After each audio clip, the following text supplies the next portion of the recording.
Good afternoon, Jim. Thank you very much. Hi, everybody. I'm really excited to talk to you. Very excited to chat about Supercard of Honor, and thank you all for joining us, and hopefully see a lot of you at the show tomorrow. Thanks for joining us for this call. I really appreciate it. All right. Thanks, Tony. So here we go. We're going to start with Jim Barcelone from the Miami Herald. And after Jim and Tony connect, Jason Paul from ProWrestling.net Coming up, Supercard of Honor. will be next. Jim, you're up. Okay. Can you hear me okay? You can. Okay, great. Thanks, Jim. Thanks, Tony. Hey, thanks for both of you.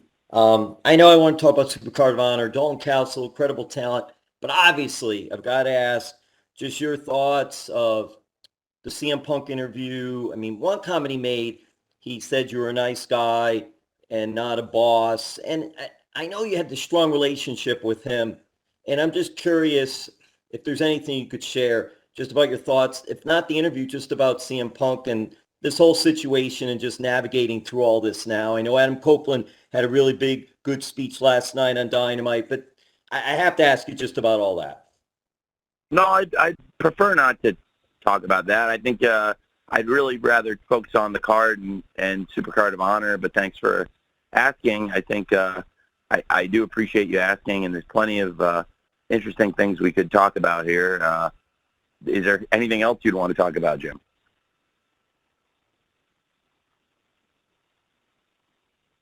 They had to unmute me. Thank you for offering that. I do then.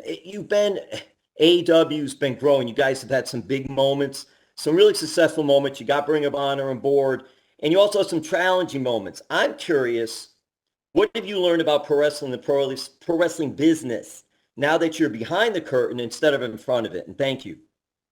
Thank you, Jim. Well, it's been about 5 years now. We're approaching 5 years since the launch of the company, and about 5 years ago at this time, we were finishing up our first ever TV deal and getting ready to launch our first ever event, the original Double or Nothing. It's crazy to think how much time has flown, and we'll be celebrating the 5-year anniversary next month in Las Vegas, where it all began at the MGM Grand Garden Arena. It's very surreal to think about, and so much has happened in the 5 years. I'm very grateful to everybody who's made it possible for the launch of AEW, as well as the purchase of ROH and great events like this weekend Supercard and the upcoming AEW Dynasty, and then, of course, our 5-year anniversary show in Las Vegas. A lot of things have changed here over that time. I've definitely learned a lot about the business, and I think in looking back, it's really amazing how much can happen in 5 years. You know, Sting's entire 3-year run is in the middle of this, and that's one of the most important things to me in my lifetime in wrestling, to me personally. And going back just as a fan, it's one of the greatest things I've seen in wrestling, and that I was able to work on it and be there and be a part of it. It's really special to me. And so in our 5 years, it's amazing to think that within our 5 years, I mean, there was some great things in AEW before Sting. We've done some great things since Revolution, but really, to me, that was probably the highlight of the whole thing, that 3 years. And now, looking at what we're doing and where we're at, I think we have the best roster in wrestling, and I really believe AEW is where the best wrestle. And AEW and ROH working together, complementary promotions. I think this is going to be a great event, Supercard of Honor, and we've got another episode of ROH TV tonight. The go-home show is tonight on watchroh.com, and I think we're going to be in a great position to have a great show tomorrow at Supercard. So thanks for asking, Jim. It's been a great 5 years in wrestling so far, and I'm really excited about the 5-year anniversary coming up soon. Thank you very much. Thanks, Tony, and thanks, Jim. As always, you've always been a great attendee here on these calls. Jason, can you hear me? Yeah, Jason Paul from ProWrestling.net is next, followed by Bill Pritchard from WrestleZone. Jason? Hey, Tony, you made a round of talent cuts on Monday, including some wrestlers who work for Ring of Honor, and it seems to go against what you've said previously about releasing wrestlers as opposed to honoring the full length of their contracts. Can you talk about that change in philosophy? And also, was this the end of that round of talent cuts? I am very, very proud of the AEW roster. We have a great group of women and men and a lot of great talent working in ROH. Anytime we have to let someone go, it's a tough call. We've expanded the company greatly this year, and I can tell you that I can definitely plan to continue this expansion. I think we've built the best roster in wrestling, and I have no intention of stopping. I am going to keep the foot on the gas pedal. We're going to keep going after top talent, and to do so, we need a war chest, and it's important to keep an eye on the budget. I definitely value the people who work here, and anytime you have to make a cut, it's a very tough call, and these are fluid situations. They're all different from each other. As an example, one of the things that has come up is Anthony Henry is somebody who's done great work in ROH. I really like Anthony and his team, the Workhorsemen. Anthony got injured on an independent show. I do think when our wrestlers, there's a double-edged sword here. When we book independent shows, injuries can happen, and there's a risk to that, and they can affect the wrestler's career. And frankly, here in AEW, it changes our plans, or in ROH, it can change our plans when the talent get injured here, and by the same token, it changes our plans when people get injured on the outside. And anytime anybody gets injured here, I feel responsible. When it happens on the independents, it's a challenging gray area. I've had a little bit of time to reflect and think about it. Anthony's going to be healing up soon, and I've thought about it, and Anthony's going to come back to AEW and ROH when he's cleared, which is going to be pretty soon, and I think we've worked something good out. So I'd like to have Anthony back in AEW, ROH, and I think these are all fluid situations. In some ways, it was me trying to make changes to the budget. I'm actually expanding our budget this year, growing it, but to do so, I did have to make some cuts because we're growing the company a lot this year, and I am going to be very aggressive when it comes to the big-name free agents for the rest of the year, as we already have been in the first quarter of the year, adding big names like Kazuchika Okada, Mercedes Moné, and Will Ospreay. And I think that these are all different situations. It's possible that I think everybody there has great things to offer, and it's possible you may see some of them back here. And in the case of Anthony Henry, when he's healed up, you will see him back here. So thank you. Thank you, Jason. Bill Pritchard from WrestleZone will be next, followed by Samantha Shipman from the Daily DDT. Bill?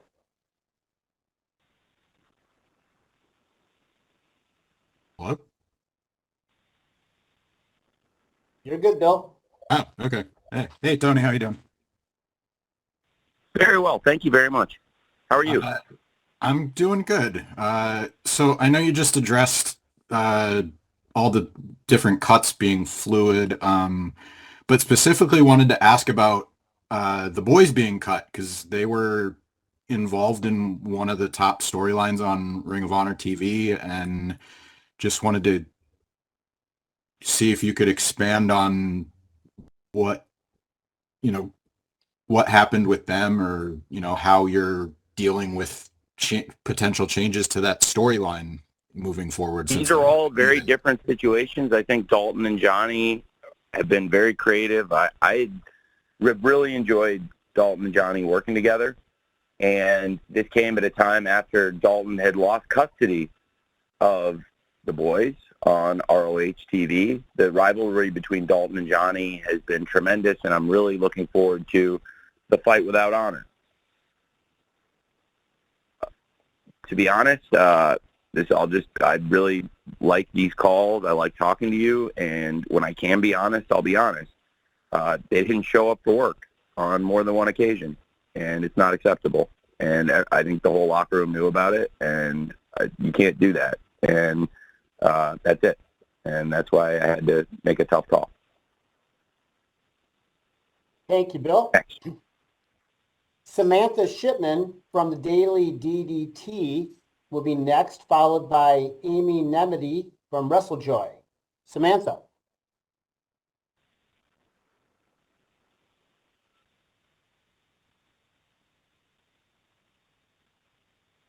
Hello? Hey, Hi, can you hear me? I can hear you great. Okay, sorry, it was the delay on my end. Thanks for speaking with us today, Tony, and you've pretty much answered some of the questions that I had, but you've talked about obviously wanting to add more top talent and keep your foot on the gas, obviously. Can you give a ballpark about how many wrestlers are under contract with AEW and ROH, and are they still kind of like the tiered contracts that there were in the beginning?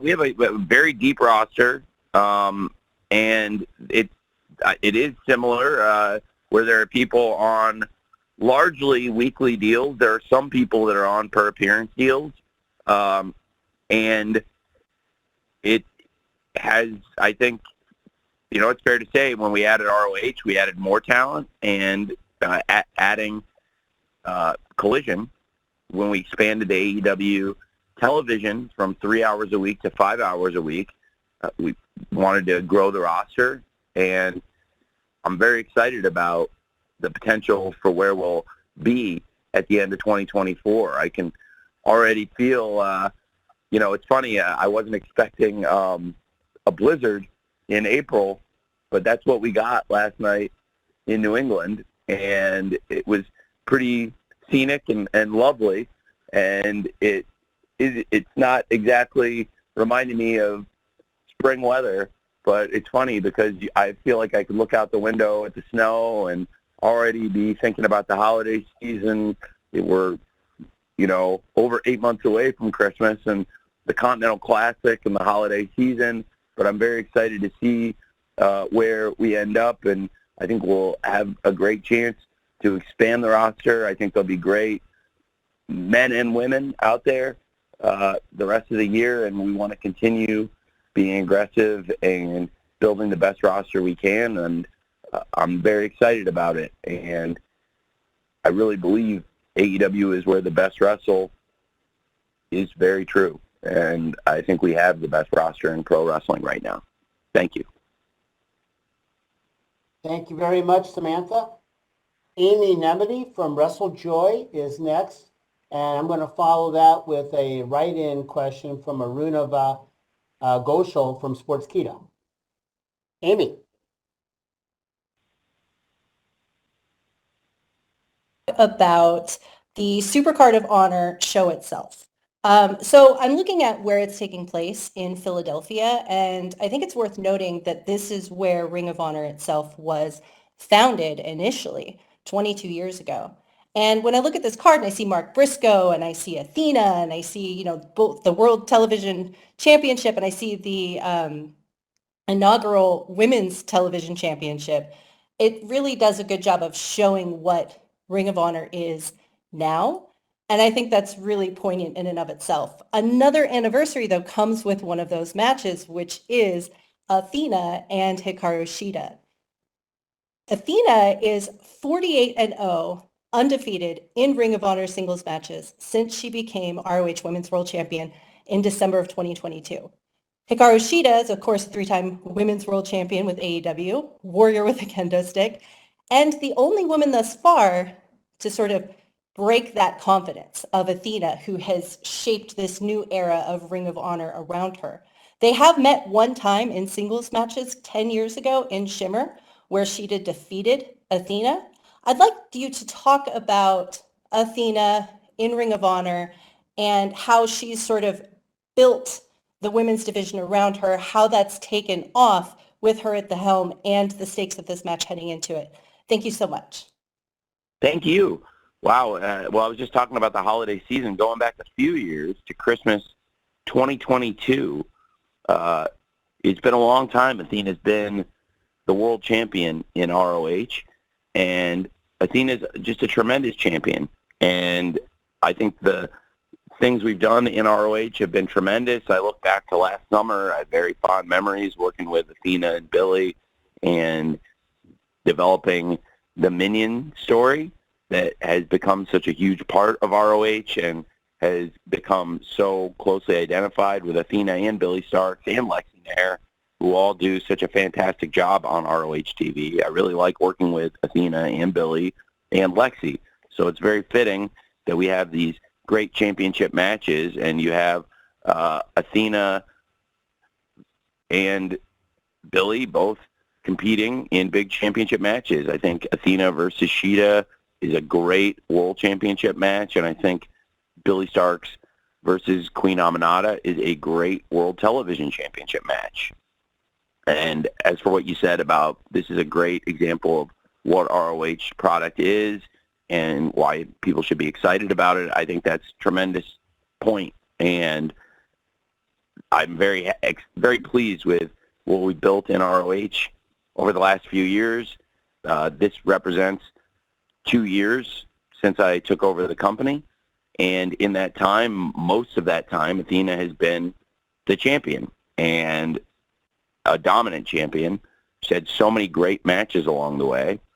And this may be her toughest opponent. And it'll be very interesting to see what happens here because she's battling another great world champion, multiple-time world champion, former AEW Women's World Champion, Hikaru Shida, somebody who holds a victory over Athena. We've never seen Athena like this. We've never seen her confidence shaken like this.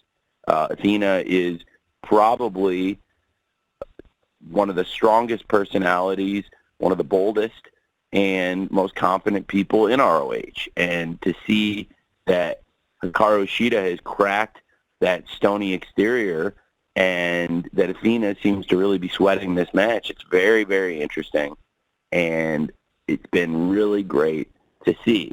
And then the television title tournament, wow, we've had so many great matches in the tournament, and I'm really pleased with this great final. I think Queen Aminata and Billy Starks are two of the top young wrestlers, and I love that this tournament has reached, in my opinion, a perfect conclusion to have a big match like Aminata versus Billy Starks, and it's very fitting that we've been able to watch both of them grow and develop here in ROH and in AEW and see how far they both come. Queen Aminata has worked her way into this position, having these great matches week after week and clearly improving, where I think Queen Aminata is a great case for the most improved wrestler in the world right now. And Billy Starks, somebody who's so young, has so much potential, and has this fascinating teacher-protege relationship with Athena, but also a great dynamic with Lexi, where both of them really have bonded, but then the two of them also are both terrified of Athena on some level, and it's brought them closer together, but they have their own unique relationships. It's really cool, and I love working with all three of them on it, and I think it's added so much to ROH, and I think we have these great championship matches with Athena and Hikaru Shida and Queen Aminata and Billy Starks because ROH is doing some of the best wrestling in the world, and that includes some of the best women's wrestling. Thank you very much. Thank you very much, Amy. Tony, here's the write-in from Arunava Ghoshal from Sports Kita, and then Kristen Ashley from USA Today Sports Media Group will follow your answer to Arunava. She asks, unlike previous Ring of Honor events, only 7 matches are confirmed so far for Supercard of Honor. Does this mean that you're making some adaptations to have shorter match cards? No, I don't think that's really accurate. I think this is about where we would normally be at this point in developing the card. The ROH pay-per-views have, since we launched, historically been shorter than the AEW pay-per-views and have had a little bit less on the cards because they're shorter cards. And every ROH pay-per-view I've done since we launched in 2022 has been shorter than every AEW pay-per-view. And all of the AEW pay-per-views have been roughly the same length, except for Double or Nothing 22. It was about a half hour longer by design in Las Vegas on the West Coast and running a little bit later.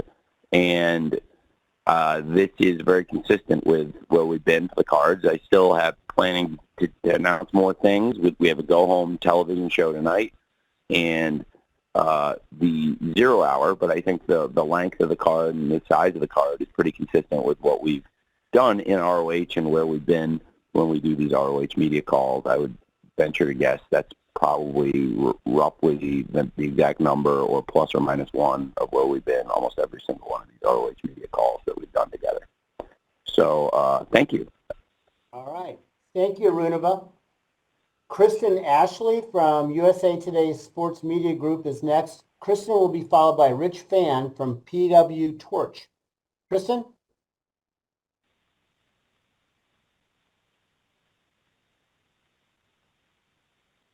Well, I'm absolutely thrilled to see a Stardom match on the card. Stardom talent has absolutely appeared before on ROH, but not quite at this level. I'm just curious, how detrimental was Rossi to building a working relationship with Stardom that really got this ball rolling? Can you mind asking that one more time? Sorry, just to Sure. make sure I don't want to misstate it. I just want to make sure I'm clear. Sure. So how detrimental was Rossi to building a working relationship with Stardom that got this match rolling? Well, it's a much better relationship now, I can tell you that. It's been a real pleasure working with the new Stardom management. I'm very grateful to our partners at Bushiroad and very grateful to Stardom and New Japan Pro Wrestling. And really, I think it's a new day for sure with Stardom and AEW. And the new management has been tremendous to work with. Very grateful to them. And very excited to have Stardom represented in ROH. And again, I think in ROH you're seeing a lot of the best women's wrestling in the world is happening in ROH right now. And President Okada from Stardom has been a great friend to us, and it's a young relationship, but Taro's just a great guy and very honest and has been very open, and it's been 180 degrees what it had been like working with Stardom up to this point. You know, when I've worked with Bushiroad in the past, when there were wrestlers interested in coming to America, I believe the parent company, and specifically in our past dealings with New Japan Pro Wrestling, if there's a wrestler interested in coming here, typically they've been very open, and I have never wanted to go behind their back and work behind their back, and I've always been very open about the deals. I felt like that was a good relationship with New Japan Pro Wrestling, and there's always been the understanding that if somebody was going to come to America, I think everybody would rather have those people in AEW where they are still part of the family. They can still come work at the shows. And in all these cases where people have come over, I have never gone behind their back. I always go through the front door, and that is something that I would appreciate, the same kindness and the same courtesy. And I think, you know, it's a real relationship, and we're real people, and nobody's perfect, but I think we've really come together and built a great working relationship where there's so many positive things happening. And now I'm really excited that that's going to be able to happen with Stardom too. You know, when I recruited Mariah May was somebody I really wanted to bring here, and I had a plan for and ideas for, and I had to get in touch with Mariah myself, which is very different from what it's been like working with New Japan, and that was because we had a totally different kind of relationship with Stardom at the time.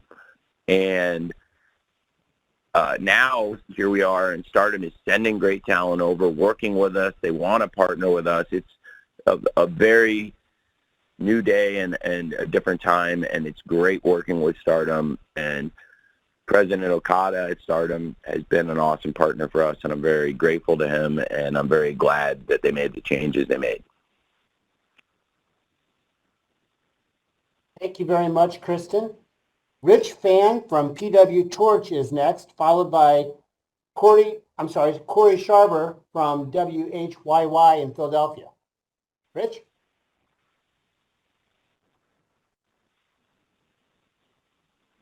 dovetails with Kristen's. When it comes to Ring of Honor, particularly the women's division, you just cited one of the best in the world. You have your balance in Stardom, your balance in wrestlers from other promotions coming in addition to Athena and her awesome run. Is there ever going to be opportunities, say, like what happened with Eddie, where you can start to showcase perhaps Athena or a women's champion, perhaps the TV champion, on AEW television to encourage folks to go over and hop on over to the Honor Club and participate more to allow more folks to see such a great product? Well, okay, can you maybe, I just want to make sure I understand that what you're asking. You might ask, so I think you're saying featuring some of the ROH stars, like great champion like Athena or whoever is the ROH Women's World Champion after the match with Shida on Supercard of Honor. Are you saying about featuring more of the ROH champions, including the women's champions, whoever wins Shida versus Athena, and whoever wins Aminata versus Billy? Are you saying featuring the champions more on AEW? Yes, sir. Exactly. So try to give an idea, just like with the Continental Crown when Eddie was on there, and you could see the New Japan Strong, the AEW Continental title, as well as the Ring of Honor World title. So you're kind of like seeing, oh, wow, this guy's another spot. Same thing with the women, particularly with whomever wins those matches this weekend. Yeah, absolutely. It's definitely something I've considered. That's why I just wanted to make sure we were on the same page. Absolutely, yeah.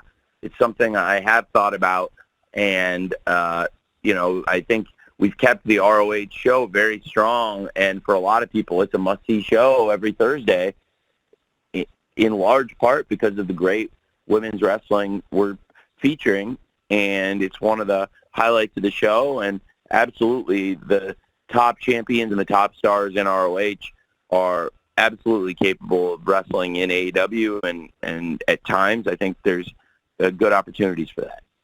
Thank you. Thank you very much, Rich.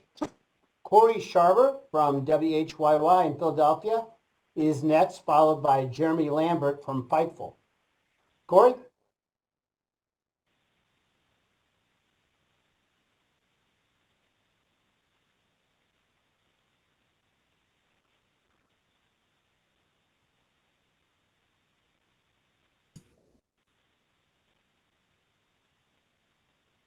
Can you guys hear me? Now we can. Okay, sorry. Yeah, I kept asking me to reconnect my audio for some reason. Hey, thanks for taking the time to speak with me today. Obviously, you know the history of Ring of Honor. Ring of Honor got its start over 2 decades ago here in Philadelphia. If you could please just, Tony, just speak to the importance of the Philadelphia wrestling scene to Ring of Honor, especially with all these crazy big shows happening in the region at the time. It means a lot to be back in Philadelphia. I really appreciate you asking.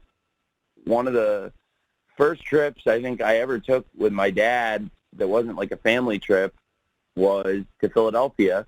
A lot of you are going to know this story, but for the one or two of you that don't, I was a huge wrestling fan as a kid. I was a tape trader since I was 12 years old. I got on the internet when I was a kid and met a lot of strangers and that were big wrestling fans, and many of them became great friends of mine to this day.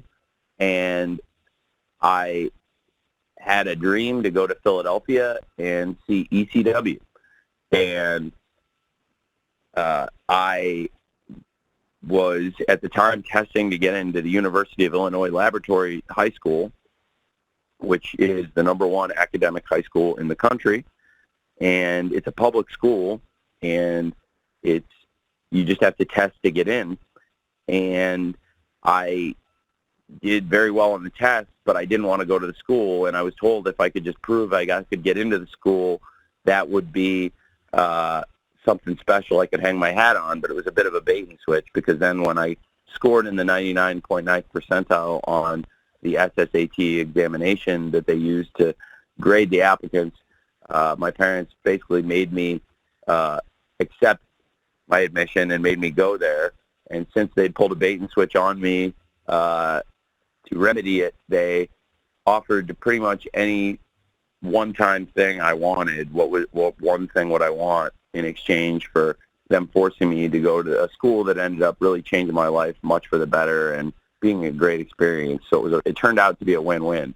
And that thing was to go to ECW and go to a weekend around Philadelphia, a house show on Friday night. There was a bus ride, and then in Philadelphia at the ECW arena, getting to see some great people that I've worked with, including Kaz, Chris Jericho, and Rob Van Dam, among others. And it was Chris Jericho's last night in ECW, and it was the night I felt like Rob Van Dam really broke through and got over with the fans in Philadelphia in the stretcher match, where I was in the crowd, and you could feel like from the start of the match to the end, the perception of him had really changed, and the respect from the crowd changed. And I really believe that. And I love wrestling so much, and for me, it's part of the experience is Philadelphia, and it's a mecca of wrestling to me. I've had great experiences in Philadelphia as a promoter myself. We've had some great events there. The third ever episode of AEW Dynamite is there. I remember it very fondly, including the Darby Allin versus Chris Jericho Philly Street fight. That was Darby's first big main event ever in AEW. And just had great times in Philadelphia since I was a kid. I love it very much, and this is a city I very closely associate with the best of pro wrestling, and that's why I'm so excited to bring a great show like ROH Supercard of Honor this weekend to Philadelphia. It should be a great Friday night. Thank you very much, Corey. Jeremy Lambert from Fightful is next, and then I've got a write-in from Zach Haydorn from Brass Ring Media. Jeremy, you are next. Hey, Jeremy. Just want to ask about the kind of the pay-per-view. I know Final Battle was on Watch ROH. This one also on Watch ROH, on ROH Honor Club. The AEW pay-per-views moving to also Triller for U.S. fans, YouTube pay-per-view. What was the decision-making going into kind of the switch with the pay-per-views? Well, it's expanding our reach, and really excited about the opportunity to hopefully grow the audience. We've got so much great, really, really, really great pay-per-views here, and you know, of course, this show is available on WatchROH.com as a streaming special. For AEW, our pay-per-view providers, we've opened it up, working with more great streaming companies and different platforms, and hopefully growing even more. It's amazing how much our pay-per-view audience and our pay-per-view revenue has expanded since we've grown, and I think we've built a reputation that AEW delivers great pay-per-view events, and it's helped us grow that audience year over year, where, you know, we keep having record years on pay-per-view, and 2023 was our biggest year yet by far, and I think 2024 we can be even bigger. We're off to a great start. We just did one of our biggest buy rates ever for Revolution, and we're coming up on AEW Dynasty. I'm going to join a lot of you. We'll have a chance to talk about a lot of these AEW subjects again very soon, just a few weeks for Dynasty in St. Louis, Jim's hometown.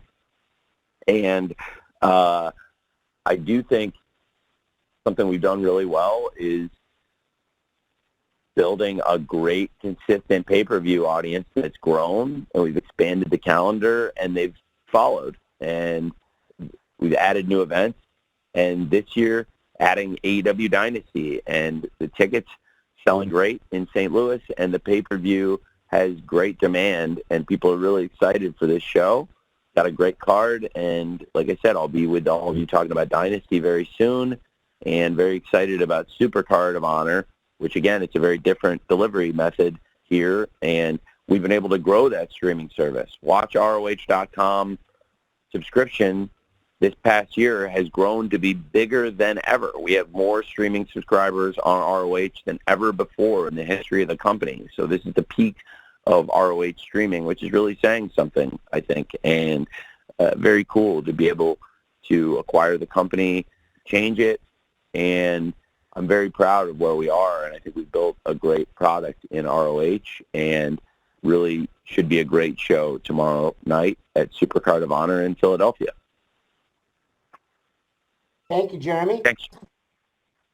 Zach Haydorn from Brass Ring Media. I have a write-in from Zach, Tony, and then I've got another write-in after that from Kate Hensler from Fightful. So 2 write-ins in a row, and first was Zach from Brass Ring Media.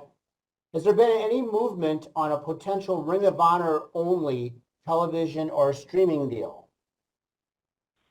Well, we right now we have our own streaming platform, so it's relevant to the question I just answered. I suppose we built the biggest audience in the history of ROH, which the company dates back 22 years, and this right now is the biggest the company's streaming audience has ever been, which I think bodes really well. AEW's got a big media rights renewal coming up. I also hold the ROH rights, which are open for business. So absolutely, there are great chances to expand or change the platform going forward. I think that we hold a lot of cards going into next year, and ROH is a great asset, and it's something to keep an eye on for sure, where all this content is going to be in 2025. It's a very exciting time for us. Thanks, Jim. Hey, there you go, Zach. And Kate Hensler from Fightful also gave us a write-in, Tony. And her question is, we've seen Ring of Honor become a women's-driven brand for the first time in its history in correlation with a huge upswing in AEW. Can you speak a bit to the focus on that, especially with this women's tournament concluding? Yes, absolutely. I love working with these great stars, and we have some of the best women in pro wrestling in ROH today. We have these huge matches on the card, and in addition to the presence from Stardom that we talked about, which is making the card even stronger, we've got great championship matches, including the first ever ROH Women's World Television Championship match, crowning a new champion. Who will be the inaugural champion? Will it be Queen Aminata or will it be Billy Starks? We've seen both of them rise and improve and change so much. They both had some great matches on the road to this championship bout, and I think it's going to be tremendous. And then you've got this great world championship match with Shida and Athena. And I've talked about it a bit on this call, but I think it's really important to focus on. You know, Shida has beaten Athena before, frankly, and we've never seen Athena this shaken. We've never seen Athena this shook, and I really love what is happening. And I just think that right now in ROH, we've built it into some of the best wrestling around, and in particular some of the best women's wrestling. And it's a lot of fun, and I think people are really going to enjoy the show in Philadelphia tomorrow. And some of the best stuff on the card is this tournament final, in my opinion, this great Queen Aminata versus Billy Starks match, and this great Athena versus Hikaru Shida Women's World Championship match. They've been really great stories to watch unfold on the ROH TV, and I'm really excited about them. Thank you very much. Thank you, Kate. So next is going to be Elmer Navarrete from Talking to Eddie Baby. And Elmer will be followed by Josh Nason from the Wrestling Observer. Elmer, you are next. Are you ready?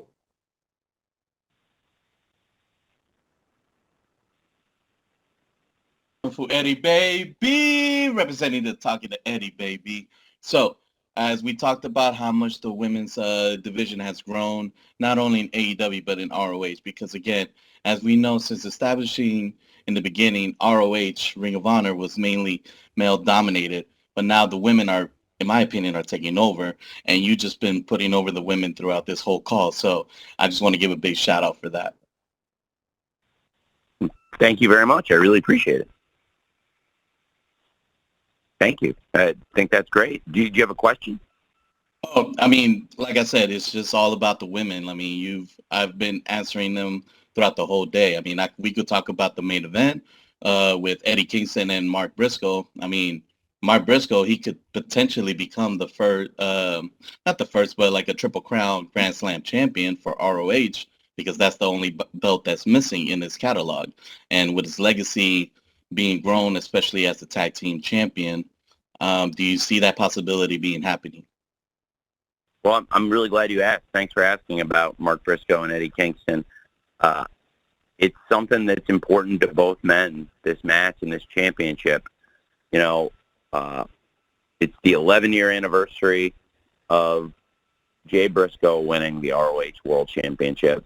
Mark Briscoe's never been a singles champion in ROH. He's been a great champion in the, excuse me, I might sneeze here. Give me 1 second.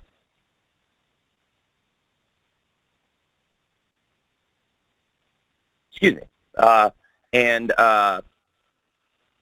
Mark's been a great singles, been a great tag team champion, and, teaming with his brother, Jay Briscoe, in one of the most legendary partnerships ever in pro wrestling, one of the greatest teams.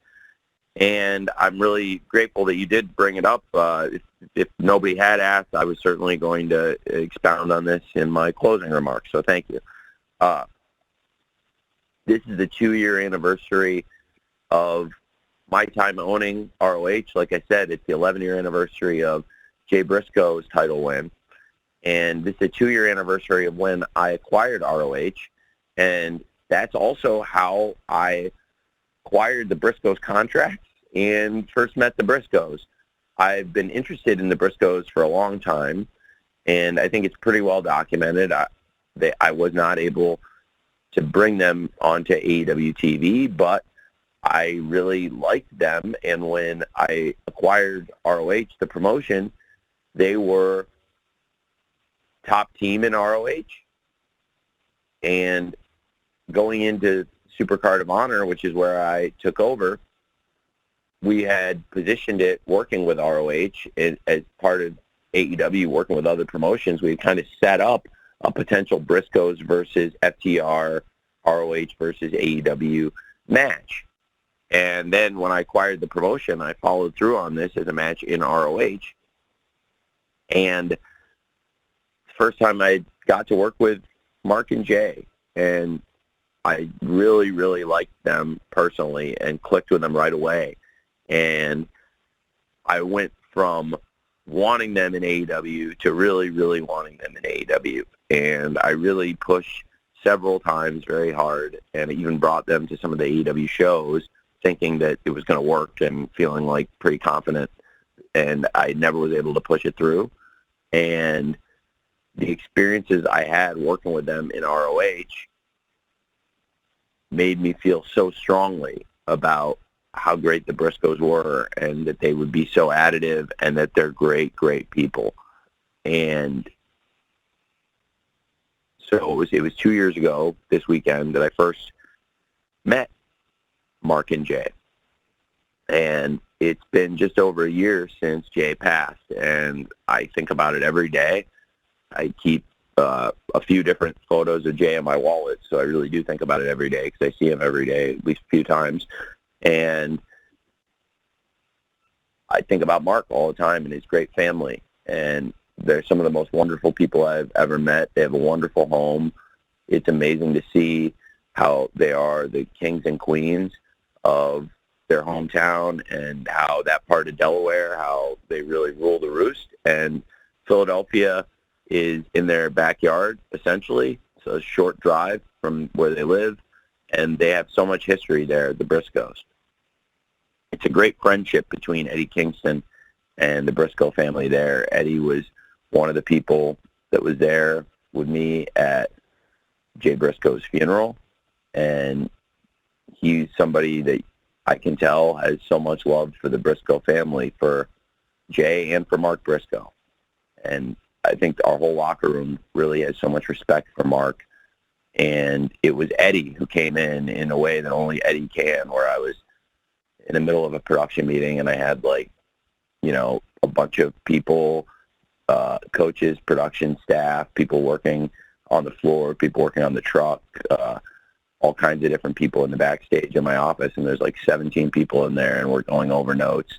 And Eddie just burst in and said he really wanted to wrestle Mark Briscoe, and it's a while ago. And he reminded me that it was the 11-year anniversary, and he reminded me of a lot of things. And I definitely wanted that as well. And I then sat down with him and we talked about it, and then it involved a change in some of our plans, but it was a good change to make, and I made the changes. And I'm very excited about Mark Briscoe versus Eddie Kingston. Eddie really wanted to wrestle Mark at that 11-year anniversary of Jay Briscoe's ROH World Championship win. And to me, it's also special because it's, in addition to that great milestone that we just talked about with the anniversary of Jay Briscoe's championship win 11 years ago, it's also, for me, the 2-year anniversary of my time with ROH and my time with the Briscoes. And I'll never forget the first time I walked up to Mark and Jay and Dax and Cash, talked to them about that great match they had. And it's one of the most special trilogies ever in wrestling. It's one of the best things I've ever been a part of. And now I'm very excited to be a part of what's going to happen tomorrow night with Eddie Kingston versus Mark Briscoe for the ROH World Championship match. And thank you for asking about it. I really appreciate it because it was certainly on my mind. Thank you, Elmer. Okay, we've got time for 2 more. So let's go with Josh Nason as promised from the Wrestling Observer, and then we'll end with Dax Cheese from Sunday night's Main Event Radio. Josh.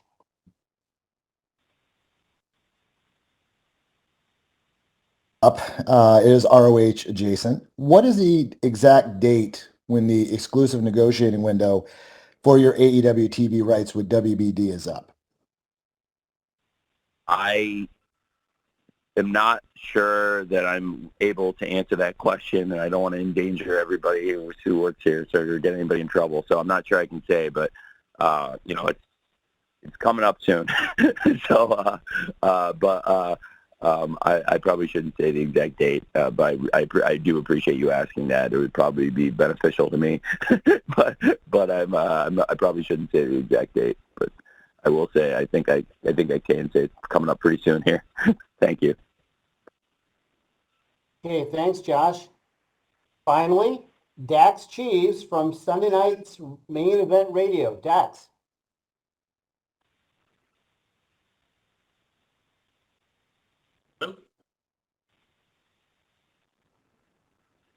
Hello?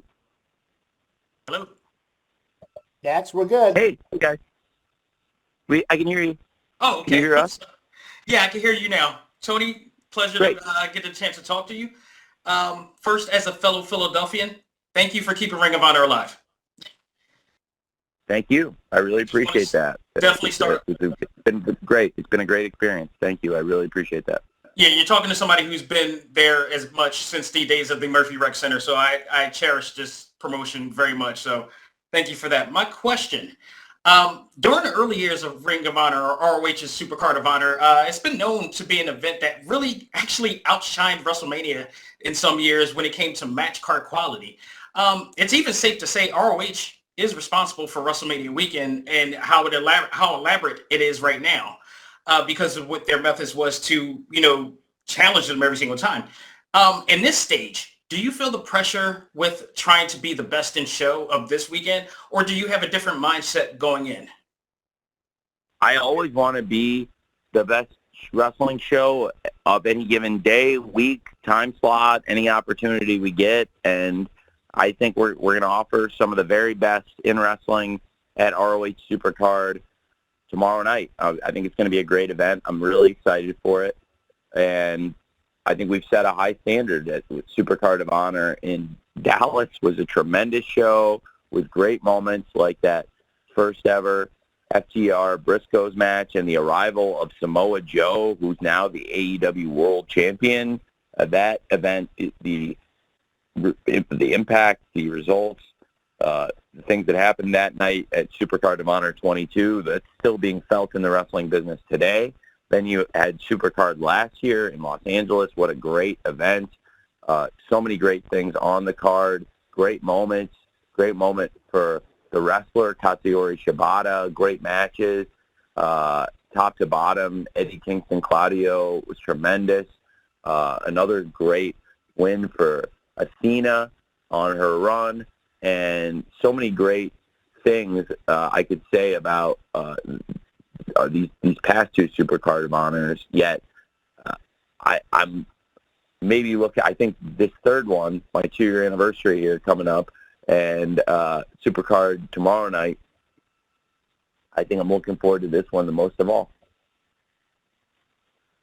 I think travel-wise also, I probably won't have anything scary. I don't know if anybody knows. The first Samoa Joe appearance was one of the all-time great pro wrestling travel stories.